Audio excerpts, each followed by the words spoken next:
తెలంగాణలో మరోసారి ఈడీ దాడులు కలకలం రేపుతున్నాయి. శుక్రవారం ఉదయం మంత్రి పొంగులేటి శ్రీనివాస్ నివాసంలో ఢిల్లీ నుంచి వచ్చిన ఎన్ఫోర్స్మెంట్ డైరెక్టరేట్ అధికారులు సోదాలు నిర్వహిస్తున్నారు. మొత్తం 16 బృందాలుగా విడిపోయిన అధికారులు హైదరాబాద్లోని నందనగిరి హిల్స్ లో ఉన్న మంత్రి నివాసంతో పాటు మొత్తం 16 చోట్ల ఏకకాలంలో సోదాలు చేస్తున్నారు. ముందుగా మంత్రి ఇంట్లోకి మూకుమ్మడిగా ప్రవేశించిన ఈడీ అధికారులు ఎక్కడి వారు అక్కడే ఉండాలంటూ ఆదేశించారు. తనిఖీ సందర్భంగా ఎలాంటి గొడవలు జరగకుండా సిఆర్పీఎఫ్ పోలీసుల భద్రత నడుమ అధికారుల సోదాలు కొనసాగుతున్నాయి. ఢిల్లీ నుంచి వచ్చిన 16 ప్రత్యేక బృందాలు ఏకకాలంలో ఆయనకు చెందిన 16 చోట్ల దాడులు చేయడం సంచలనంగా మారింది. గతేడాది నవంబర్లోనూ ఖమ్మం పట్టణంలోని ఆయన నివాసాలతో పాటు హైదరాబాద్లోని నందనగిరి హిల్స్ లో ఉన్న ఇంట్లో కూడా ఈడీ, ఐటీ అధికారులు తనిఖీలు చేశారు.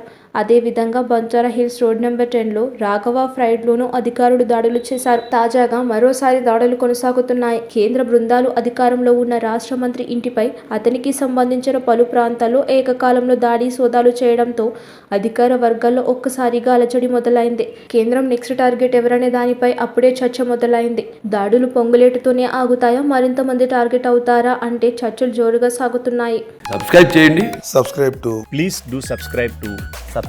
Please like, share and subscribe to top Telugu TV. Top Telugu TV. Top Telugu TV.